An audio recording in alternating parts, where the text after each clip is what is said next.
আমি মনে করি চরমোনাইকে জামাতের জোটে রাখা উচিত না। ইসলামিক তার একটা জোট করার চেষ্টা করলো, জামাতের আমি নিজে উদ্যোগ গ্রহণ করে চরমোনাই পীরের মাজারে গেলেন এবং তাকে আহ্বান করলেন এবং পরবর্তীতে তারা ইসলামিক একটা জোট করলো, বৃহত্তর জোট। ইসলামী আন্দোলন বা চরমোনাই পীর এবং আরেকটা আট্রসি পীর, এদের উৎপত্তিটা হয়েছিল হচ্ছে 80-র দশকে এরশাদ যখন ক্ষমতায়।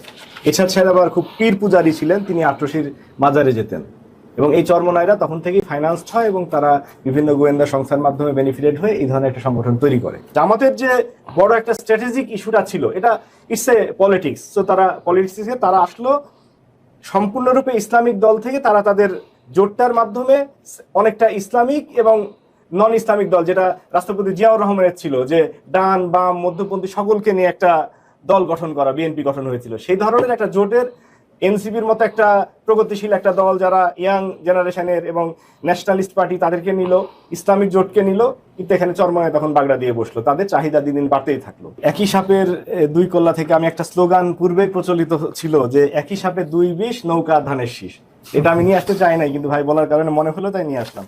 যাক, প্রথমে আসি জোট নিয়ে। এখানে জোটের ক্ষেত্রে যে প্রবলেমটা হয়েছে, যে এই ইসলামী আন্দোলন বা চরমোনাই পীর এবং আরেকটা আট্রসি পীর, এদের উৎপত্তিটা হয়েছিল হচ্ছে 80-র দশকে এরশাদ যখন ক্ষমতায়। এরশাদ সাহেব আবার খুব পীর পূজারী ছিলেন, তিনি আট্রসির মাজারে যেতেন এবং এই চরমোনাইরা তখন থেকেই ফাইন্যান্সড হয় এবং তারা বিভিন্ন গোয়েন্দা সংস্থার মাধ্যমে বেনিফিটেড হয়ে এই ধরনের একটা সংগঠন তৈরি করে এবং তারা চরমভাবে জামাত বিদ্বেষী। সবসময় জামাতে ইসলামী বিএনপির খুব কাছাকাছি তারা রাজনীতি করেছে। 91 সালে আপনারা সকলেই জানেন যে 17টা আসন জামাত ইসলাম পায় এবং তাদের সমর্থনে বিএনপি ক্ষমতায় আসে এবং তার বিনিময়ে জামাত ইসলাম সেই সময় কোনো কিছু নেয় নাই। পরবর্তীতে জামাতের সাথে বিএনপির কিছুটা দ্বন্দ্ব হয় তত্ত্বাবধায়ক সরকার ইস্যু নিয়ে এবং আওয়ামী লীগের সাথে তারা যুগপৎ আন্দোলন করে, কিন্তু কোনো জোট গঠন করেনি। পরবর্তীতে 2001 থেকে মোটামুটি বিএনপির সাথে একটা মজবুত জোট ছিল, যেটা এই 2024 সাল পর্যন্ত ছিল। কিন্তু যখন আওয়ামী লীগের পতন হলো, তখন ন্যাশনাল ইউনিটির যে প্রয়োজনটা ছিল, সেই প্রয়োজনটা কেন যেন দুই দলই তারা ভুলে গেল। এখানে সমস্যা আমাদের ছিল, জনাব তারেক রহমান দেশের বাইরে ছিলেন, জামাতের 10-11 জন শীর্ষস্থানীয় নেতাকে ফাঁসি দেওয়ার কারণে তারাও একটা নেতৃত্ব শূন্যতার মধ্যে ভুগেছে। এই সকল কারণে 5 আগস্টের পরে আমরা যে ন্যাশনাল ইউনিটিটা আশা করেছিলাম, যে জামাতের একটা ভাই বিএনপির একটা ভাই একসাথে আন্দোলন করেছেন, তারাই আলাদা হয়ে গেল।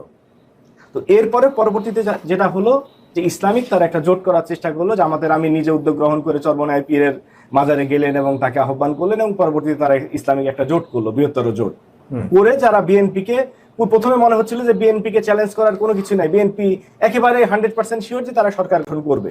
কিন্তু এই যে ইসলামিক জোটটা হওয়ার পরে তখন বিএনপির মাঝেও একটা সিরিয়াসনেস আসলো যে না, নির্বাচনে আমাদেরকে প্রতিযোগিতার সম্মুখীন হতে হবে, যেটা জনাব তারেক রহমান বারবার ইংল্যান্ড থেকে বলেছে যে আমাদের এই নির্বাচনী মানে মাঠ অতিক্রম করা খুব সহজ হবে না, এবং বিএনপি সেভাবে প্রিপারেশন নিচ্ছে। পরবর্তীতে সবচেয়ে সারপ্রাইজিং ছিল যে জামাত এবং এনসিপি তাদের কথাবার্তা কিন্তু খুব কাছাকাছি ছিল। আমরা দেখেছি যে সংস্কারের ক্ষেত্রে বিএনপির অনেক অবজারভেশন থাকলেও জামাত এবং এনসিপি তারা খুব কাছাকাছি ছিল, যে মৌলিক সংস্কারগুলোর ব্যাপারে, সাংবিধানিক সংস্কার থেকে শুরু করে রাষ্ট্রপতি সরানো এবং অন্য ইস্যুগুলোতে তারা কাছাকাছি ছিল। কিন্তু কোনো অবস্থাতেই এনসিপি এবং জামাত তারা জোট করতে রাজি হচ্ছিল না, বরঞ্চ এনসিপি চেষ্টা ছিল বিএনপির সাথে জোট করার।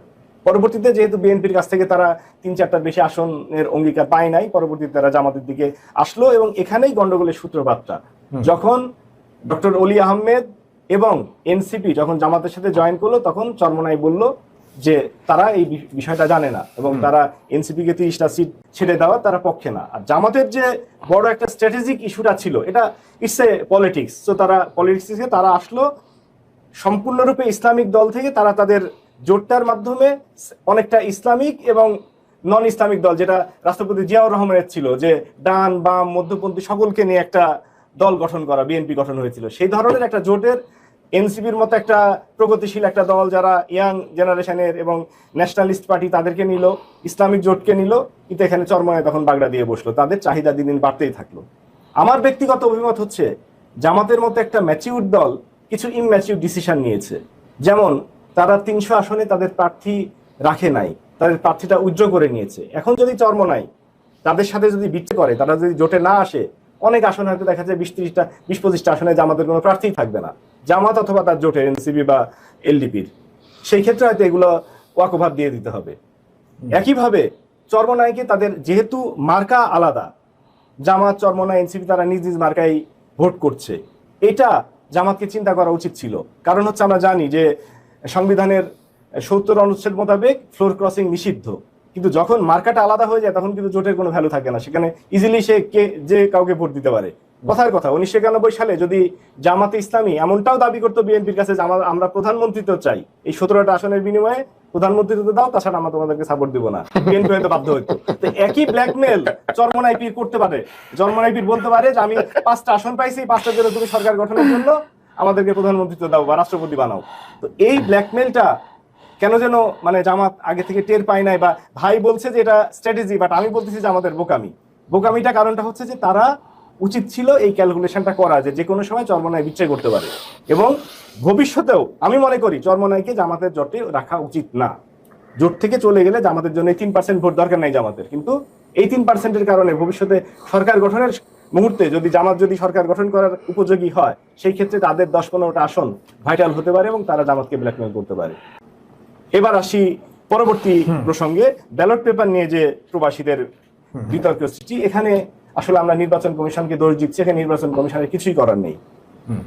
কোন একটা প্রবাসী, আপনি জানেন যে অনলাইনে প্রবাসী না, জামাতপন্থীদের না, আমি প্রবাসীদের কথা বলছি, যে প্রবাসীরা অনলাইনে তাদের এনআইডির মাধ্যমে রেজিস্ট্রেশন করেছে এবং তাদের একটা ঠিকানা দিয়েছে।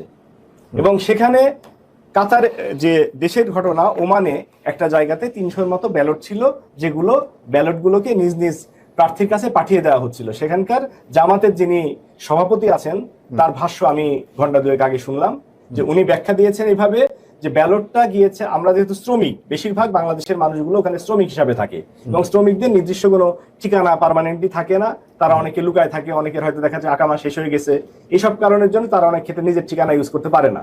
একটা পার্টিকুলার মিটিংস প্লেস বা কোনো একটা তাদের মধ্যে যে একটু ইনফ্লুয়েন্সিয়াল পজিশনে আছে, রেস্টুরেন্ট বা কোনো একটা ঠিকানা ব্যবহার করে হয়তো 100-200 শ্রমিক সেই ঠিকানা ব্যবহার করছে, সেই ঠিকানাতে সমস্ত ব্যালটগুলো আসছে। এবং একই সাথে ওই ওমানের যারা ওই ডাক পিয়ন, তারা এসে করছে কি, যে আরো 2-3টা মানে স্থানের ব্যালটগুলা নিয়ে এসে বলছে কি, তোমরা যেহেতু বাঙালিরই ব্যালট, এগুলা সব গ্রহণ করো। এই কারণের জন্য একজন ভদ্রলোকের কাছে 200-300 ব্যালট হয়েছে এবং সবগুলো ব্যালট খাম না খোলা পর্যন্ত মোবাইল নাম্বারটা খুঁজে পাওয়া যায় না। সো মোবাইল নাম্বারগুলোতে ডাকতে গেলে খামটা খুলতে হয়েছে। সো উনি সমস্ত ব্যালট এক জায়গাতে রেখেছেন এবং মোবাইল নাম্বার অনুযায়ী তাদেরকে কল করে ব্যালটগুলো দেওয়ার দায়িত্ব দেওয়া হয়েছিল আর কি। পারতেছিলাম না আপনার মাঝখানে ইন্টারাপ্ট করা, ওনারা দায়িত্ব দেওয়া হয়েছে এটা খুলবে আর উনি একা ফোন দিবে। আপনি পরে কথা বলুন। জি জি বলেন। পারতেছি না ভাই, আপনার সবাই চুপ থাকুন। এরপরে সেই ব্যালটগুলো উনি ডিস্ট্রিবিউট করতেছিলেন, সেটাই এখন বলা হচ্ছে যে এখানে কেলেঙ্কারি। কিন্তু নির্বাচন কেউ যে ঠিকানা দিবে সেই ঠিকানাতে ব্যালট আসবে, এটাই খুব স্বাভাবিক। এবং এই জায়গাটাতে ব্যালট আসার পরে ওখানে কিভাবে ডিস্ট্রিবিউট হবে, এটা তো নির্বাচন কমিশনের নীতিমালার মধ্যে নাই। সেটা হয়তো এইভাবে ওপেনলি তার করা উচিত হয় নাই, সেটা সব সত্য, কিন্তু এখানে জালিয়াতির কোনো প্রশ্ন আসবে, বিষয়টা সেরকম নাও হতে পারে। মানে পূর্বেই বিএনপি এই 15 লাখ এর মধ্যে এটা হয়তো কয়েকশো ব্যালটের একটা দেশে ঘটনা ঘটছে, এটা নিয়ে এত হাউকাওয়ার মতো কোনো বিষয় আছে বলে মনে করি না। বলা হয়েছে যে এবার এই প্রবাসী ব্যালট বা পোস্টাল ব্যালটের যে সিস্টেম রাখা হয়েছে, এটা ইচ্ছাকৃতভাবে রাখা হয়েছে বিএনপির বিরুদ্ধে। কিন্তু সমস্ত প্রশাসন তো বিএনপির পক্ষে। এখন আমরা দেখতে পাচ্ছি কি, যে রাষ্ট্রের পুলিশ, সিভিল প্রশাসন সবকিছু বিএনপিকে, তারেক রহমান প্রধানমন্ত্রীর মর্যাদা পাচ্ছেন, যেখানে যাচ্ছেন উনি ভিভিআইপি মর্যাদা পাচ্ছেন, এসএসএফ প্রোটেকশন, সেনাবাহিনী প্রোটেক্ট করতেছে তাকে, পুলিশ যে কোনো জায়গাতে যে উনি প্রধানমন্ত্রী স্ট্যাটাস এনজয় করছেন। তো সেই ক্ষেত্রে তো লেভেল প্লেইং ফিল্ড থাকছে না। আমরা যেখানে দেশে এই কথাগুলো শুনছি, সেখানে আবার জামাতের উপরে আসছে অভিযোগ, এটা খুবই দুঃখজনক। মানে যেখানে বিএনপি একচেটিয়া চাঁদাবাজি করে যাচ্ছে গত 1.5 বছর ধরে, একচেটিয়া টেন্ডারবাজি করতেছে, একচেটিয়া চর দখল করতেছে সমস্ত জায়গায়। চরের নাম না ভাই, হামিদিয়া, বঙ্গবাসিয়া, 2 একটা